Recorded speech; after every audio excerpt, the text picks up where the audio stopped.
Mark, I'm looking at you. You're in London, and is that a proper TV studio? No, absolutely not. It's a proper podcast studio. It's not the. It's all very smart here. We're in London, ready for Trump's visit, and for one day only, we've taken over the Sky News Daily podcast studio. It all looks very red, almost like you're, I don't know, burning at the gates of hell.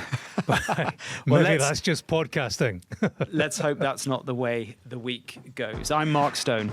And I'm James Matthews. I'm in the Trump 100 studio in Washington, D.C. And I am, as I said, in the podcast studio here in London, less than 24 hours before Trump touches down for the highly anticipated state visit. We will have an episode for you every day this week to tell you what you need to know about the trip that everyone's been waiting for. And we'll have the news back here in the United States too, where Charlie Kirk's assassination remains front and centre.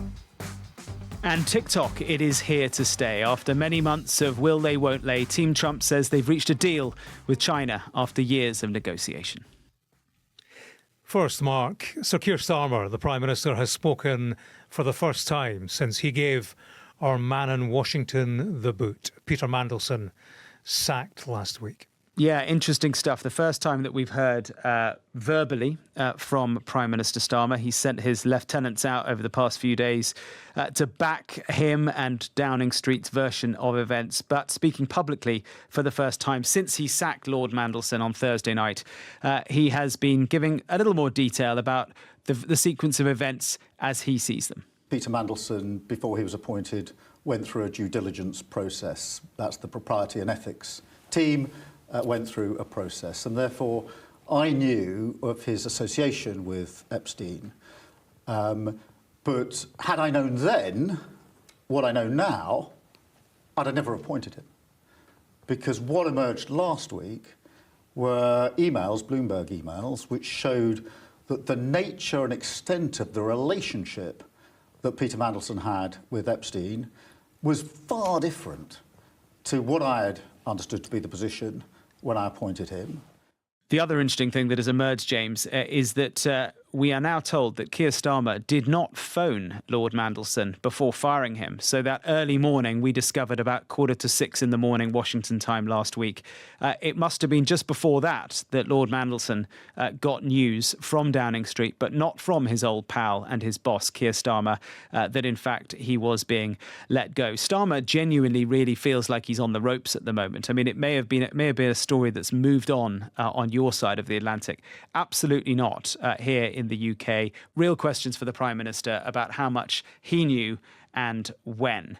And of course, it comes at a really awkward time. Enormous importance ahead with the state visit. It is not the ideal starting point for this week. The government still maintains that the former ambassador went through the proper vetting process, and Business Secretary Peter Kyle said over the weekend that appointing Mandelson was worth the risk. That tallies with what we were saying a few days earlier, that it was always a high-risk appointment, but high reward as well. The reward has been the trade arrangements, the trade deals, the trade announcements that have come. The risk, though, well, that is playing out in front of us. That phrase, worth the risk. What was the risk? Was the risk, would we get away with this? Or is this guy actually, does he have a past that compromises him and us? I do wonder, Mark, I think it's going to be difficult for Starmer to get through this. You have to wonder if he read the news, kept up with developments like the rest of us. Mandelson was appointed ambassador in December 2024. 18 months before that, an internal report was filed in a New York court by JP Morgan Bank, and that laid bare this connection between Epstein and Lord Mandelson, the man at Epstein called Petey. This file, it talked about Mandelson staying at Epstein's apartment after Epstein had been jailed for procuring an underage girl for prostitution. He was in jail when Mandelson stayed at his apartment. It was all over the news at the time, 18 months before the appointment. So the question I have is, what questions does Starmer ask of Mandelson? And more importantly, what questions did he not ask? And remember, Sir Keir Starmer, he's the former director of public prosecutions. He built a career on knowing the questions to ask and asking them. Good point. Yeah, or what questions did he choose not to ask? I mean, he clearly wanted Mandelson for the job. He clearly believed that he was, the best person for it. And so were there questions that they just decided to kind of just let's not go there because, hopefully it won't come up. But sure enough, it did. And it's a real problem, I think, for Keir Starmer. I guess one of the issues is that the government feels at the moment to be in such trouble here in the UK that they can't even divert attention to something else to make the Mandelson issue go away. The only thing they've got to divert everyone to is the state visit itself and the announcements that they hope will be announced. They're talking about a nuclear power research partnership, defence technology cooperation, science and technology partnerships that they say will include billions of dollars in new investment, perhaps as much as $10 billion, maybe more than that. So they're trying to divert attention to exciting stuff, exciting deliverables that they want to be able to announce on Thursday. But the Mandelson thing, the Epstein thing, it isn't going away. You're absolutely right, Mark. And you know what? This finishes, of course, with a joint news conference with Trump standing alongside Sir Keir Starmer.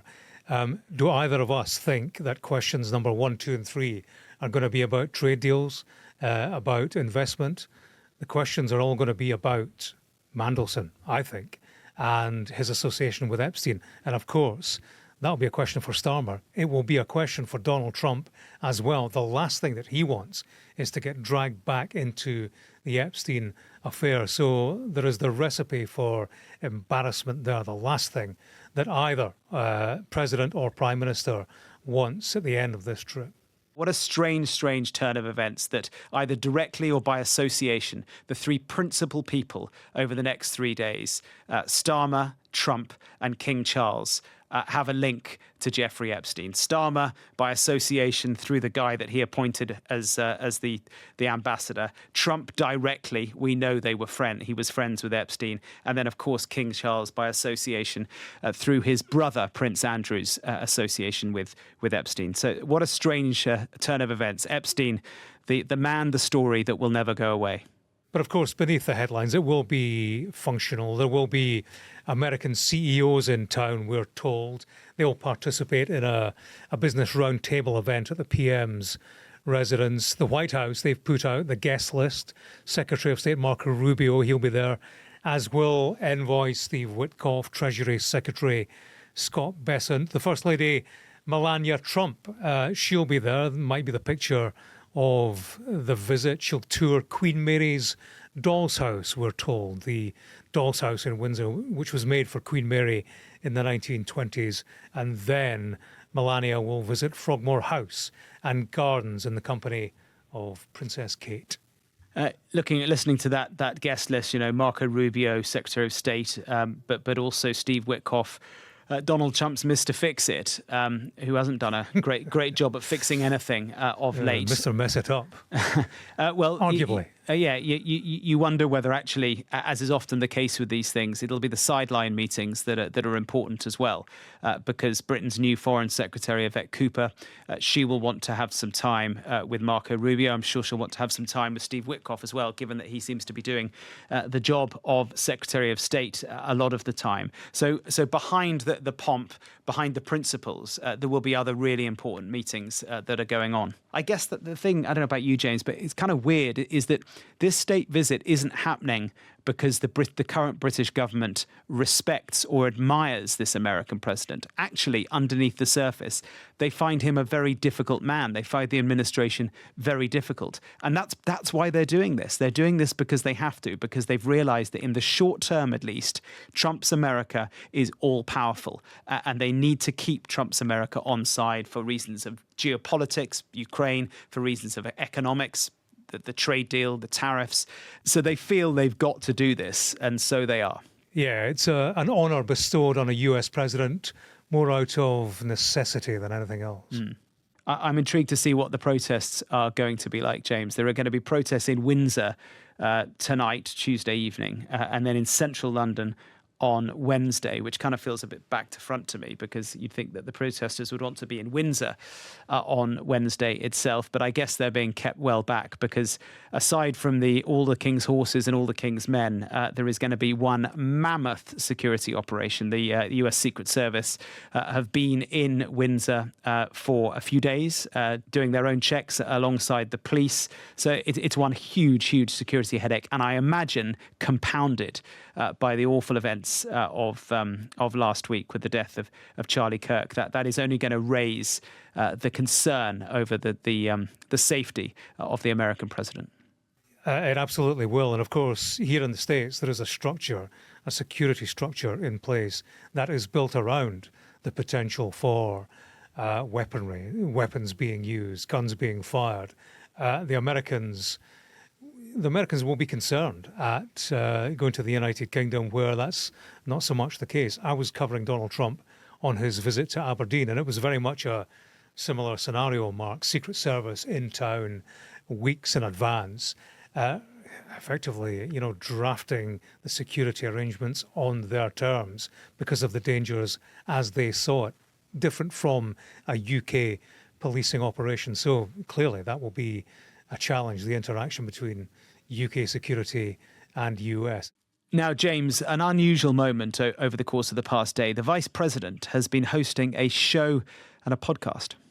That's right, yeah. The Charlie Kirk podcast, hosted by JD Vance in honour of his old friend. It was a 2-hour programme. There was much said, but intriguingly, Mark, they opened the show with nothing less than the pipes and drums. Every day, there's a battle for your mind raging. Information coming from every angle with the will to deceive. Fear not, you found the place for truth. The voice of a generation that still has the will to believe in the greatest country in the history of the world. This is the Charlie Kirk Show. Buckle up. Here we go. Yeah, Scotland the Brave was the chosen music for the intro. We're not entirely sure why. Well, the pipes belong to all of us, don't they? And they do fit an occasion of remembrance, perhaps like nothing else. The show itself, it lasted for 2 hours. It was an interesting watch. Clearly, JD Vance himself is a man bereft. He hosted this show, he said, to pay tribute to his friend. Charlie Kirk was integral in elevating Vance when many in the Republican movement weren't sure about him. And, Kirk and Vance, they were a pair, something of a new breed, Trump-inspired, both of whom saw Donald Trump in the early days as a man who they thought could shift American politics. The show itself, it was a tribute show. It featured some of the key players in the Trump administration. I was listening for content that might correct some of the angry rhetoric we've heard, this incendiary language in the wake of Charlie Kirk's assassination. I'm not sure we got it in this programme, certainly not from White House Deputy Chief of Staff Stephen Miller, at least. He encouraged righteous anger in the wake of Charlie Kirk's death. The thing about anger is that unfocused anger or blind rage is not a productive emotion. Right. But focused anger, righteous anger, directed for a just cause is one of the most important agents of change in human history. Charlie showed that. Amen. And we are going to channel all of the anger that we have over the organized campaign that led to this assassination to uproot and dismantle these terrorist networks. Yeah, I mean, personal observation alert here, but I don't understand why Stephen Miller is always such an angry man. I mean, there are plenty of other members of Trump's administration. I'm thinking of Howard Lutnick, I'm thinking of Scott Bessent, who are, you may not agree with their politics, their policies, but they're measured in what they say. And then Stephen Miller comes out, and he's always so deeply, deeply angry. And this is surely a moment when anger is not what is required. No sense either, I thought, from Vance himself to use this moment as an opportunity to encourage political unity. And instead, he railed against those who were critical of Charlie Kirk in the wake of his death. And while our side of the aisle certainly has its crazies, it is a statistical fact that most of the lunatics in American politics today are proud members of the far left. After Charlie died, one of his friends and one of our senior White House staffers had left-leaning operatives in his neighborhood passing out leaflets telling people what he looked like and where he lived, encouraging neighbors to harass him or, God forbid, to do worse. While he was mourning his dead friend, he and his wife had to worry about the political terrorists drawing a big target on the home he shares with his young children. Are these people violent? I hope not.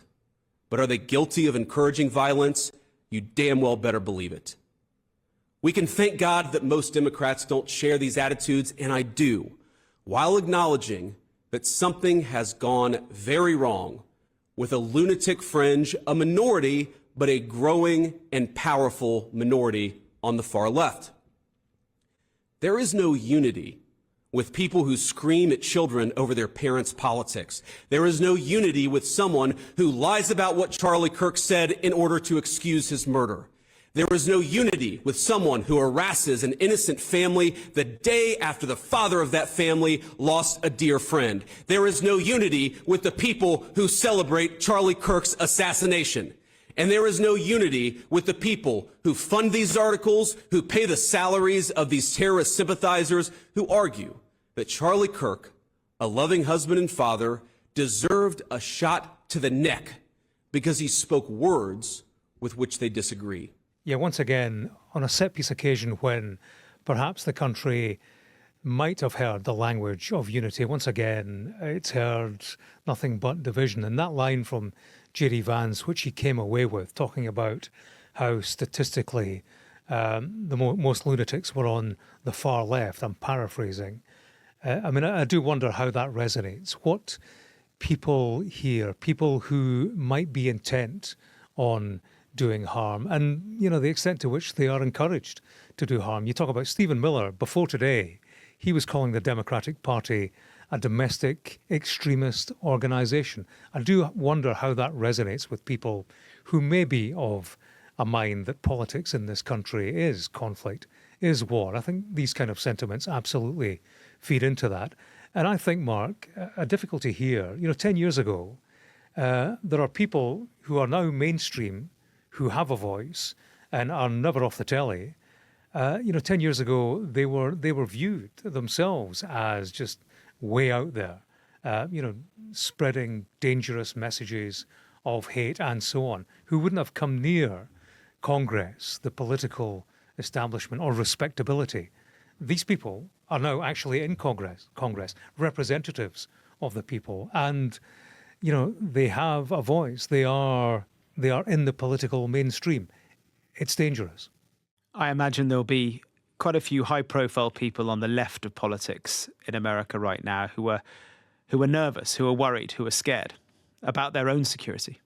And that's happening. I spoke to a congressman over the weekend, and he told me, actually, he said that he had beefed up his own security in recent days because of pro-Palestinian protesters. But he said the fear is compounded by what has happened in recent days and the kind of sentiments that are being aired on a regular basis. These are politicians who attend town halls, as they call it, arenas, forums where they come face to face with the public, and they are increasingly concerned by the potential for violence, which they see as being encouraged every 10 minutes on TV. A final note on that, James. Turning Point USA, which is, of course, Charlie Kirk's organisation, the one he founded when he was just 18, said over the weekend that they've received over 35,000 inquiries in the last 2.5 days from students across the country eager to start new campus chapters. That does represent a massive surge in interest in that organisation. Now, before we go, you'll remember TikTok was going to time out on its US operations on Wednesday of this week. Well, no longer. It is here to stay. An outline deal has been reached, allowing the social media platform to stay in the United States operational. Donald Trump put it like this on Truth Social. The big trade meeting in Europe between the United States of America and China has gone very well. It will be concluding shortly. A deal was also reached on a certain company that young people in our country very much wanted to save. They will be very happy. I will be speaking to President Xi on Friday. The relationship remains a very strong one. President DJT. Yeah, TikTok, of course, has been the centre of attention for quite some time. Lots of concern over, access that the Chinese may have to the data of American people, the personal data. And there's been a lot of discussion about whether it should be banned in the United States. But clearly, many, many young people use it. They use it socially. They use it for their businesses as well. And one Donald J. Trump, well, he's discovered that it is quite useful for him as well to spread his message. It had been told, TikTok had initially been told to separate from its Chinese owner or be banned in the US. The framework deal will take it into ownership that is US controlled. Mark, it'll be a fascinating conversation between Trump and Xi on Friday. They will talk trade, no doubt, tariffs remaining the big issue unresolved. The Americans, they're calling this TikTok deal an agreement between two private parties. I suppose it might help to grease the wheels. But, Trump, he talks of the relationship being a very strong one. I do wonder, the Chinese, they won't have missed the fact that 3 times Trump delayed enforcing the TikTok ban.